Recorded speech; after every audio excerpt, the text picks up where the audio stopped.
something nasty in the Porter household. It's just a virus. Virus? What virus? A 2.4 children kind of virus? Don't think about it, just swallow. It'd be different if they had the children.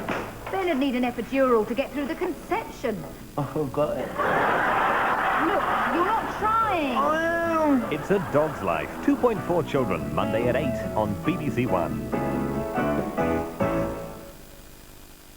Starting on BBC Two in a moment, Arena tells the strange story of the last Soviet citizens, cosmonaut Sergei Krikalev, who spent a year trapped in space while his country changed before his very eyes. And on BBC One, love hurts for Tessa once again, when she realises that Frank has a few Russian connections of his own. And that's in half an hour. First, it's time for the news with Martin Lewis. It's 9 o'clock. Detectives are given another 36 hours to question two 10-year-olds about the murder of the toddler James Bulger. As Merseyside remembers, police praise the overwhelming public response to their appeal for help. The government is discussing plans to subsidise the production of coal it knows no one wants to buy. And the UN Secretary-General orders the aid convoys to start rolling again in Bosnia.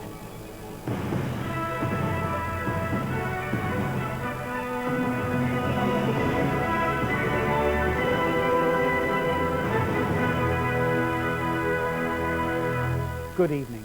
Magistrates on Merseyside have given the police another 36 hours to question the two 10-year-olds arrested in connection with the murder of the toddler James Bulger. The boys are being questioned in separate police stations. Detectives now have until 7 o'clock on Sunday morning to bring charges. The police say they were inundated with calls after computer-enhanced video pictures of two youngsters taking James away from a shopping centre were shown on the BBC programme Crime Watch last night. Ever since baby James Bulger disappeared from a Bootle shopping centre a week ago, tension over the progress of police inquiries had been high. It was after his appearance on the BBC's Crime Watch programme that Detective Superintendent Albert Kirby returned to Liverpool today to announce a new development. Following the abduction of James Bulger from the New Strand shopping precinct in Bootle on Friday the 12th of February 1993, and the subsequent findings of his body on the railway line in Walton on Sunday the 14th of February, two boys aged 10 years from Walton area have been arrested and are currently being interviewed by Merseyside police at police stations on Merseyside. It is stressed that the boys are currently being interviewed in relation to these matters. At this stage, it is not known if charges will follow, as this will depend upon the results of these interviews and the other inquiries that we have to make. In the Crime Watch programme, a computer-enhanced video image was produced showing two boys in the shopping centre. On Merseyside, calls to the police came pouring in. Out of 300 calls, 3 names kept recurring. As police continued their inquiries today, they would neither confirm nor deny that in fact the two boys had been arrested yesterday morning. That would raise the question as to why they went ahead with the appeal on Crime Watch last night. But it is known that the police wanted to avoid the highly publicised and emotional arrests which occurred on Tuesday. And at all stages, they have emphasised the importance of gaining the maximum evidence from the public. At the incident room in Bootle, a spokesman said the two boys were being held at separate police stations and being interviewed with parents and social workers close by. They also have access to lawyers. Tonight, as hundreds of people packed into the local parish church for a special service for baby James, the police revealed that they had been given permission by magistrates to continue questioning the two boys until Sunday morning. The Shadow Home Secretary Tony Blair said tonight that the horrific crimes of the last week had provoked anger and disbelief. Mr. Blair told a meeting in Northamptonshire that more minor versions of the same events were becoming an almost everyday part of everyone's lives. He said these were the ugly manifestations of a society that is becoming unworthy of that name. The government, which had been considering a £500 million subsidy to save pits threatened with closure, is now discussing doubling that to £1 billion. The new option has been forced on them by the big power-generating companies who are refusing to buy as much coal as the government would like. No other markets have been identified for the amount of extra coal the Department of Trade and Industry reckons must be sold to save about a third of the 31 pits facing the axe. So the government is now faced with a choice of subsidising the stockpiling of coal or risking a parliamentary defeat. Ministers, having already decided on a £500 million subsidy to keep pits open, have now discovered they can't create a big enough market to consume the extra coal. Much of it will have to be stockpiled. The cost of leaving it on the ground will total another £500 million, which would require a second subsidy. The government's run into difficulties with the two electricity generators, National Power and Power Gen. They've agreed to take an extra 40 million tonnes of coal spread over 5 years. The government wants another 15 million tonnes over and above this, so more pits can be reprieved. But the generators have refused.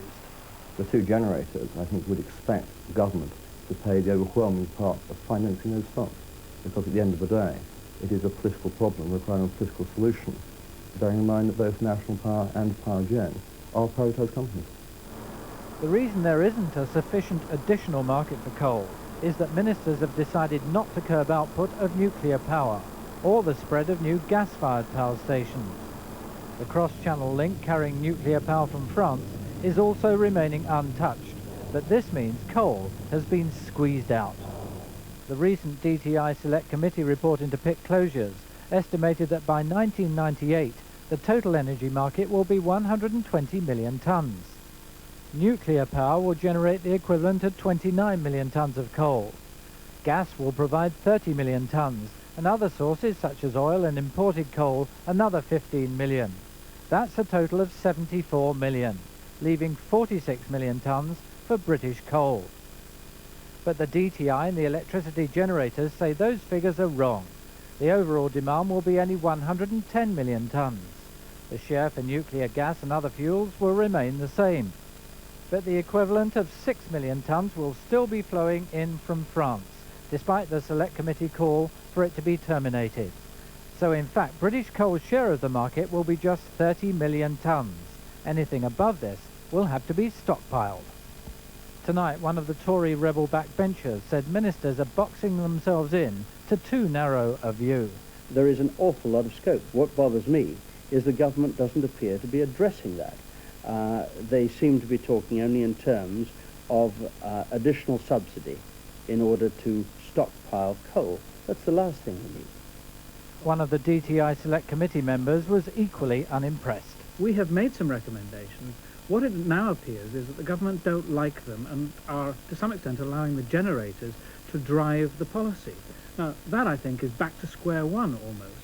Ministers face two unpalatable choices: either to subsidise a coal mountain at vast expense, or to admit that they can't save anything like the 15 pits that Tory backbenchers have been demanding.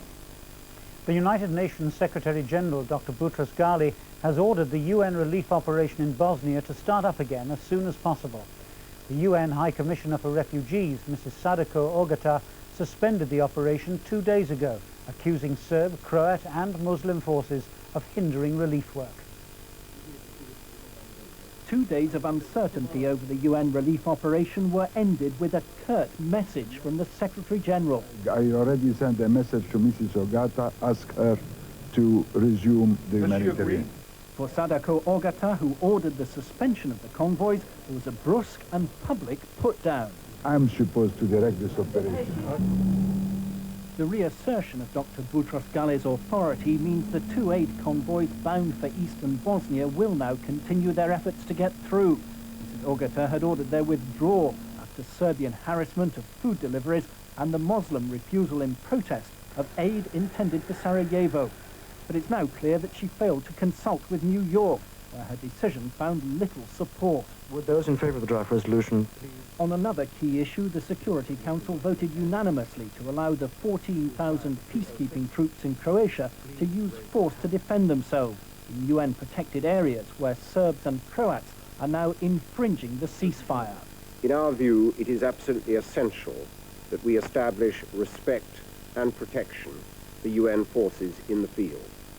And that, in our view, fully justifies the changes contained in this resolution. The White House has made no secret of its determination that the aid effort in Bosnia must not be interrupted. Secretary of State Warren Christopher has called for quite determined steps to get supplies through, and the fate of the 2 convoys in eastern Bosnia is now being carefully monitored here as one factor in a possible decision on US intervention in the region. Martin Sixsmith, BBC News, Washington. The death toll from yesterday's ferry accident off Haiti could be as high as 2,000, according to local officials. The Neptune, which sank in a rainstorm, was packed with passengers travelling between Jérémie and Port-au-Prince. So far, fewer than 300 survivors have been found. Decrepit and dangerously overcrowded, this is the vessel that sank, the Neptune, 2 weeks ago. The sea level just inches from the deck, the accident had a tragic inevitability. This other vessel, the Neptune's sister ship, also perilously overladen, still ferries peasant farmers with their produce and livestock between Port-au-Prince and the agricultural centre of Jérémie, 150 miles away. There have been prayers for the survivors on makeshift wards in the capital. Anxious relatives are still hoping to trace those who are on board, but the Red Cross says fewer than 300 people were rescued. According to eyewitnesses, there were as many as 2,000 on the ship, though the government claims it was half that number. After hundreds of passengers crammed onto the right side of the vessel to avoid a sudden storm, the Neptune reportedly tilted, took on water and went down. On the dockside in Port-au-Prince, there's grief but also anger. Local officials have admitted that there were no rescue craft, life jackets or a radio on the Neptune. And with the death toll rising, the accident is already being described as the worst peacetime tragedy in recent maritime history. A man serving a life sentence for murdering his cellmate in a London police station has been granted a retrial by the Court of Appeal. Malcolm Kennedy, who claims he was framed by the police, was jailed 18 months ago. Today, Lord Taylor, the Lord Chief Justice, said there was now evidence from 2 new witnesses which merited consideration by a fresh jury. Malcolm Kennedy arrived at the appeal court this morning hoping to be set free, having heard his lawyers argue that the prosecution case against him had been undermined by new evidence. But while his conviction has been quashed, he now faces a second trial on the same charge of murder. A new jury will have to decide what happened inside Hammersmith Police Station in West London on Christmas Eve 1990. What is not in dispute is that Mr. Kennedy was placed in a cell like this, known as the Tank, after being arrested for being drunk. Sharing the cell was the 55-year-old Irishman Patrick Quinn, who'd also been brought in drunk. In the early hours of the morning, he was kicked to death. His injuries included 33 fractures of the ribs. Mr. Kennedy had no obvious motive for murder, and at his trial claimed the attack had been carried out by a policeman. But his shoes and clothes were spattered with blood, and the jury decided he must have been the killer. In the Court of Appeal, his barrister, Michael Mansfield, suggested the police had organised a cover-up to suppress the truth and use Mr. Kennedy as a scapegoat. For the Crown, Timothy Langdale conceded there were inconsistencies in the police evidence, but they were due to sloppy procedures. There was no cover-up, and the case against Mr. Kennedy remained compelling. One of the 3 judges hearing the appeal was the Lord Chief Justice, Lord Taylor. He said the interests of justice required them to order a retrial. Lord Taylor said he wanted to make it clear they were not passing any judgment about the rival arguments in the case. In ordering a retrial, they had not reached any conclusion about the suggested malpractice by the police. Equally, they were not indicating an adverse view about Mr. Kennedy. It would be wrong for the court to give its view one way or the other, he said. That was the function of a jury. And outside the court, Mr. Kennedy's lawyers expressed satisfaction about the prospect of a new trial. We're obviously hopeful that at least the fresh jury will have an opportunity to consider a fuller picture as to what really happened in Hammersmith Police Station that evening. But Mr. Kennedy was told he'll have to remain in custody until a new jury decides his guilt or innocence. An independent panel of economists appointed by the Chancellor last year has advised him not to raise taxes in next month's budget. The panel, known as the 7 Wise Men, believe Mr. Lamont should wait until there's clear evidence of a recovery. But the group's first report, published today, revealed major differences of opinion among the 7 about the state of the economy and the growing budget deficit. The team of forecasters were appointed last autumn as part of a Treasury strategy of opening up policy to outside ideas. They represent the full range of economic opinion, and not surprisingly, their recommendations differ. But all 7 did agree that unemployment would continue to rise this year. On average, their forecasts show an increase to 3.2 million. They also expect the government's budget deficit to climb to £47 billion next year. Their forecast suggests growth in 1993 of 1.1%, and the 7 believe inflation will remain just within the Treasury's 1 to 4% target. The panel agreed that the huge government deficit would need to be cut. One member wanted tax increases in next month's budget to reduce it immediately, but the rest argued that now was not the time to raise taxes. Because things are still fairly delicately balanced, we shouldn't interrupt the prospects of recovery by increasing taxes in the March budget, so that should be postponed at least until December. Unemployment and the recession have raised government spending and increased borrowing. Renewed growth will cut the deficit, but it may not eliminate it. The wise men were uncertain how much taxes might need to be raised or public spending cut in the longer term. On this, as on most other questions, they agreed to differ. Critics of government policy had hoped that the wise men would present a united front, making it more difficult for the Chancellor to ignore their policy recommendations.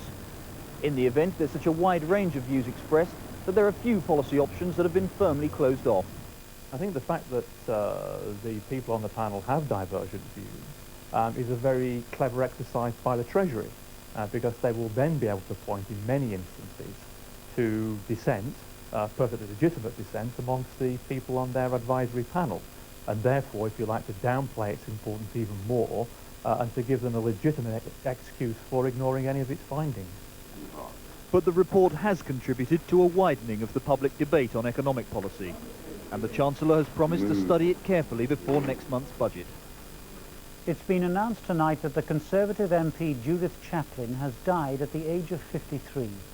Judith Chaplin, who used to be the Prime Minister's political secretary, was elected MP for Newbury last year with a majority of more than 12,000. Mr. Major said tonight he was deeply upset at the death of a dear friend and trusted advisor. He said she would have had a wonderful career. The Education Secretary, John Patten, has scrapped plans to publish league tables on the results of the controversial English tests for 14-year-olds this summer. But he says the tests will still go ahead, despite opposition from teachers and parents. 2 unions are still threatening to boycott them. The government's made a concession to parents and teachers who say they've had too little time to work towards written tests in English and don't want their schools branded by the results. Parents will be told their children's marks, but the scores of individual schools won't now be totted up and published in the National League tables. What we've seen is a very sensible solution to this problem, which ensures that the tests will go ahead this summer, that parents will know what the results are, that the nation will know what the results are, because we have got a pressing problem, I believe, with the high levels of illiteracy in this country compared to illiteracy in other Western European countries. These tests, as Mr. Patten is suggesting them, will actually disrupt education, not assess it. That cannot be right. And I think that Mr. Patten has accepted that there is a problem with these tests, otherwise he would have pushed ahead with the publication of results. If he accepts the tests are flawed, then he has to follow through the logic of his argument and reassess the whole decision. Some teachers' unions have been appeased by Mr. Patten's concession, but the biggest, the NUT, is still against English tests, and the second biggest is currently sending out ballot papers asking its members to boycott all tests. He's done absolutely nothing to deal with my members' problems of workload. He's done absolutely nothing to deal with the inherent absurdity of much of the testing, and therefore the NES-GWT ballot on boycotting all national curriculum testing and assessment will proceed as planned. So despite today's move, children this summer may still have their English tests disrupted unless the unions and Mr. Patten can agree. A midwife who delivered more than 40 babies has been found to be HIV positive. The woman worked at Farnborough Hospital at Orpington in Kent for nearly 2 years. Bromley Health Authority says the risk to patients who may have come into contact with the woman was negligible. Farnborough Hospital discovered over a week ago that one of their midwives was HIV positive. She had delivered 42 babies and was present at the birth of others. Could you please tell me what date your baby was delivered at Farnborough? A helpline was set up for women who've given birth at the hospital in the last 1 year and 11 months, during which time the midwife was working there. There is a negligible, and I wish to emphasise it's only negligible risk for certain procedures. And because we're being absolutely certain and safe, we have decided with those 8 women that they would have extra support and advice. But it is very negligible. There is no known recorded case in the world of a doctor, nurse or midwife infecting their patients with the HIV. The midwife's identity was not revealed, nor any details. Hospital officials would neither confirm nor deny reports that the midwife recently died of meningitis and that her HIV-positive status was only discovered in a post-mortem. Nor would they confirm that she originally came from Africa, where AIDS is widespread. There was, they stressed, no risk to most women and only a very small risk to 8 women. The television executive Greg Dyke has taken over as chairman of ITV's breakfast station GMTV. The move comes just 7 weeks after the launch of GMTV, which hasn't been attracting the number of viewers or the advertising revenue it hoped for. Our media correspondent Nick Hyam reports. Greg Dyke, now boss of London Weekend Television, was credited with rescuing GMTV's predecessor TVAM 10 years ago, in partnership with the children's puppet Roland Rat. Without me, the place would have gone bust ages ago. Things are nowhere near as desperate at GMTV. Its peak quarter-hour rating this week is, I think the highest of the week has been just under 2 million. 10 years ago it was 200,000. I mean, 10 years ago there were two advertisers, if I remember rightly, Pond's Cold Cream and Wolves Pork Sausages. Now it's full of adverts. Nonetheless, GMTV's weekly audience has fallen by 2 million since its launch, and advertising revenue is below expectations. Its presenters were supposed to exhibit the F factor, fanciability, but the sexual chemistry wasn't working. Barely 7 weeks in, there's been a reshuffle, and the F now stands for family, including the presenter's new offspring. In future, there's to be less emphasis on TVAM-style sofas and chat, and more on popular journalism. Can I just have a word about something? The Big Breakfast, Channel 4's anarchic morning show, has proved an unexpected success, and may be one reason why GMTV is struggling. Greg Dyke says there's no crisis at GMTV, but the swiftness with which the company has turned to him as one of the most experienced executives in ITV is evidence of how little margin for error companies now have in the increasingly competitive world of commercial television. The Russian President Boris Yeltsin has warned that crime is now his country's top problem. Mr. Yeltsin says a growing number of powerful mafia gangs are destroying the Russian economy. He's ordered teams of specially trained troops onto the streets of Moscow to confront the gangs. Crime fighting in Moscow is now a military operation. These are Interior Ministry troops. Wearing masks to conceal their identities, they are hunting mafia godfathers reported to frequent this restaurant. During the operation, the soldiers discover an array of weapons. 4,000 mafia gangs have been smashed in the past year, but many more remain at large.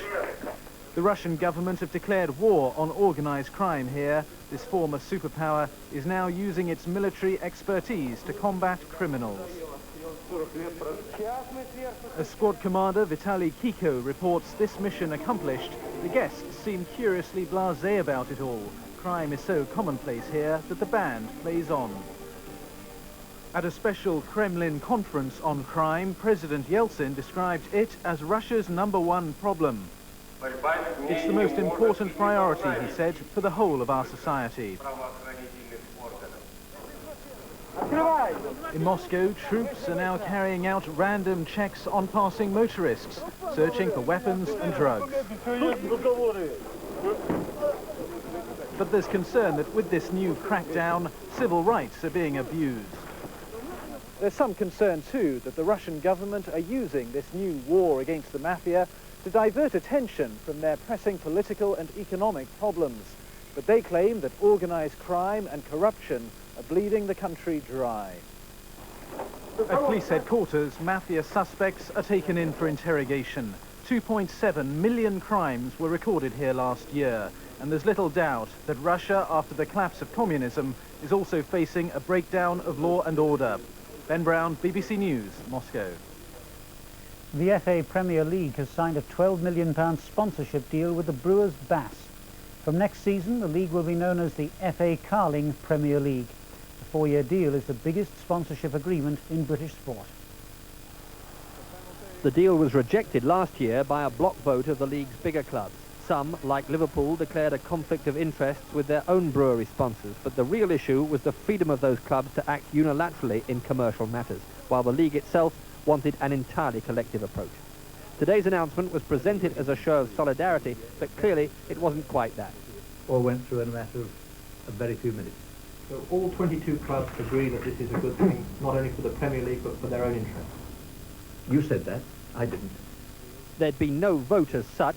It might have exposed lingering division. Carling's affection for football as a marketing tool is already self-evident.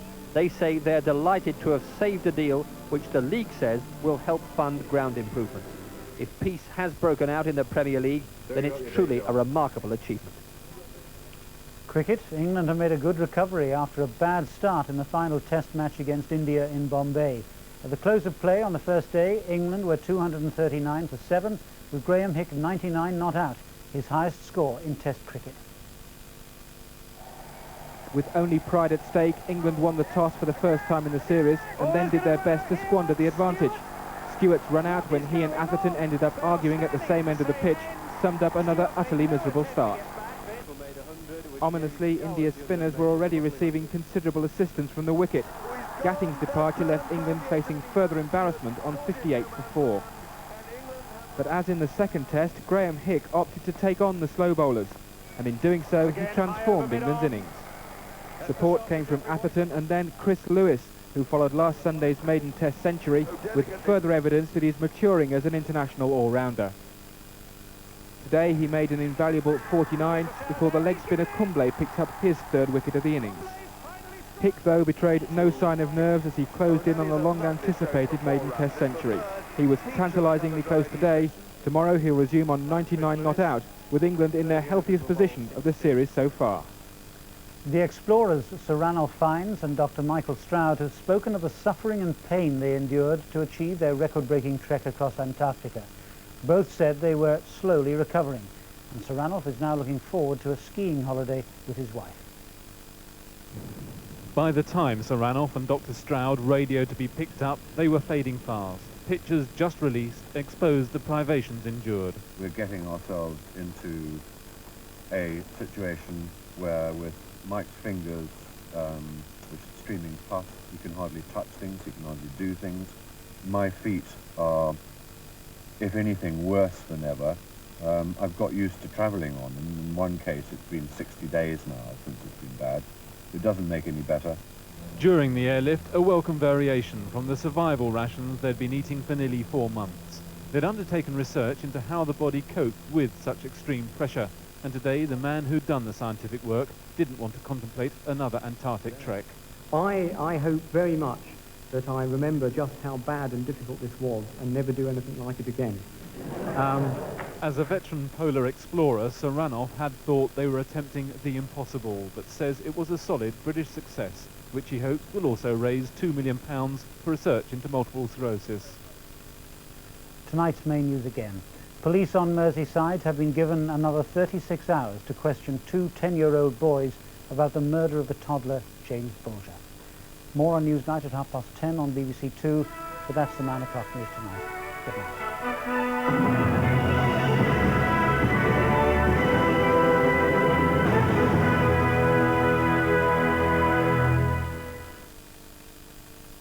This is BBC One Southwest.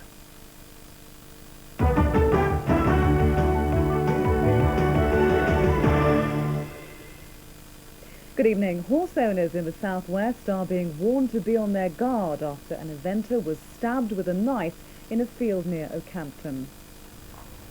There are fears that this latest attack could have been sparked by abuse on horses in Hampshire. It's thought Ralph, a West Country champion, was stabbed with a penknife. Although the wound looks small, it's 5 inches deep, and it seems it was inflicted without reason. The attacks that have been going on in Hampshire, there doesn't appear to be any particular motive for that as such, other than the fact that there's some very sick people around. So we think that that's probably more than likely just the idea of attacking a defenceless animal, really. The Fishing Minister has been in Newlyn today trying to persuade fishermen that the Sea Fish Conservation Bill won't put them out of business. David Curry was trying to reassure South West fishermen that the government's conservation measures won't damage their livelihoods or their way of life. Cornish fishermen say the new law, which will ban them from putting to sea for a number of days each year, will force them out of business and end their unique way of life. The minister told them they had nothing to fear, but doubts remained after his visit about whether the bill would work. It won't do a thing to conserve stocks. We've only got about 10% of the quota down in the southwest. It'll just leave more fish for the French and the Spanish. Sport and rugby dominates this weekend as Cornwall meet Yorkshire in the County Championship semi-final at Redruth tomorrow. Trelawney's Army are hoping to win through to their fourth Twickenham final in just 5 years. Finally, a look at tomorrow's weather prospects for the game. A dry day with some sunny spells in the morning but cloudier later in the day. The top temperature 9 degrees Celsius, but it will feel rather colder than that in fresh northwesterly winds. Good evening. Some fairly windy weather to say the least coming up this weekend. Always some strong northwesterly winds blowing. Now occasionally, as tonight and through tomorrow, they'll bring weather fronts down across the country, introducing slightly less cold weather, cloud and some rain. This weather front here dragging its heels at first during Saturday, but then beginning to sprint away overnight and through Sunday, introducing a real blast of cold Arctic air and the promise of some wintry showers of sleet and snow. To start off with tonight though, it's more or less a dry scene just at the moment. What cloud there is over much of England and Wales will continue to slowly melt away through the night. On the other hand, the other side of the coin, up to the north, well in northern Britain the cloud on the increase tonight, bringing a little snow to some of the mountains of Scotland for a short time. Oh, that will give way to generally rather wet weather for much of the night, especially in the north of Scotland. A little light rain and drizzle edging into southern Scotland and Northern Ireland later on too. And the winds over these northern areas will freshen, in fact gales by the end of the night up in the extreme north. So, with the winds increasing, the cloud increasing, any temporary frost will lift in the north, temperatures 2 to 4 degrees by the end of the night. But England and Wales, away from the west and away from the far east, this central section here, that's where we'll see frost by tomorrow morning. So that weather front over the more northern areas at first tomorrow, bringing its cloud with it, little sleet and snow on its northern edge. It'll trundle southwards, gradually gobbling up the sunshine that will start the day in the south, with a little bit of rain getting into parts of North Wales and the Midlands of England. Cold weather following, sunshine and the first of those snow showers into the north of Scotland. And with those strong to gale force winds, it will feel cold most areas, but more cold, or at least I should say feeling colder, as we head into Sunday. The last remnants of the cloud and rain in England and Wales smoothing smartly away. Sunshine and bright weather for many central areas of the country, but in the west and particularly the north and the east, plenty of those showers turning increasingly to sleet and snow. Saturday on One starts with comedian John Thompson. He's partnered by John Leslie. We also have Anne Bryson and a right old carry-on with Kenneth Connor. And that's all followed by... The NTV box contains everything I need for the show. Photographs, letters and items that you thought had been forgotten. Yes, everything's in the NTV box, including the key. Then Paul Daniels is out of this world. If there are magicians on other planets, they will probably do magic like this. Due to unforeseen circumstances, I'm afraid we have to evacuate the department. Who says there's no cause for concern? No way, I'm not entertaining nothing that ain't kosher. Better let her in then. It looks like a gorilla's life for a dog, but what's it got to do with Esther? And with football action and the search for goal of the month, this is Saturday night's lineup on BBC One.